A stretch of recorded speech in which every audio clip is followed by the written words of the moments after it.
And this morning, some serious questions are mounting. Was there enough warning before deadly floodwaters rushed through the hill country? And was there enough staff in place to respond? Yeah, joining us now live is ABC's chief national correspondent, Matt Gutman, who has been digging into the timeline and the emergency response in Kerr County. And Matt, I know that you spent the last 24 hours investigating those early warning systems. It seems like a no-brainer. Those would have been in place a long time ago. Why weren't they?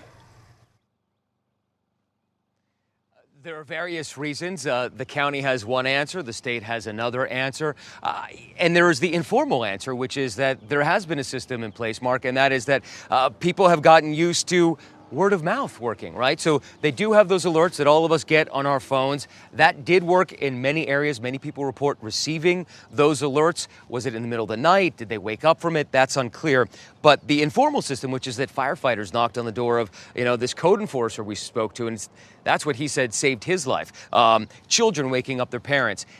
But that system clearly didn't work this time. And so there's obviously an impetus afoot to try to install something better. And we heard Lieutenant Governor Dan Patrick yesterday talk about a siren system, right? Something that everybody could hear, something that would be blasted along the river valley here that people might be able to hear. Maybe that would have saved lives. He said that the state might be willing to pay for it. So there are also discussions afoot about what could happen going forward. But one thing that we have noticed, officials have not wanted to talk about this publicly or in the press conferences that they've been holding. Mark. Well, Matt, we know that you've been down there for some time now, and you've been on different scenes like this all across the country.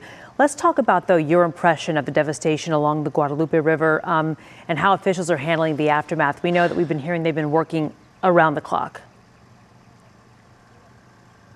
They have, Karen. I mean, you can see the power of what this river is able to do when it rises to this record level, 37 feet now documented, shattering a 93-year-old record, lifting entire houses, smashing them, obliterating them. These two houses are actually not one house. They were separate. They were moved off their slab about 50 feet. Obviously, these have to be condemned. But the scale of it is something that is so shocking because you drive for tens of miles up and down this river and you see the same thing, just massive piles of debris, cars 15 feet, 20 feet in the air, plywood, blankets, shoes, people's personal effects. And you remember, those were humans that were stuck up in those trees for hours, maybe even over a day in some cases, and how terrifying that must have been, and obviously how devastating and deadly, as this is now on track to be deadlier than Hurricane Harvey as well. And of course, so many children killed. Back to you guys. All right, Matt, we appreciate your perspective and insight, and we look forward to getting some more answers.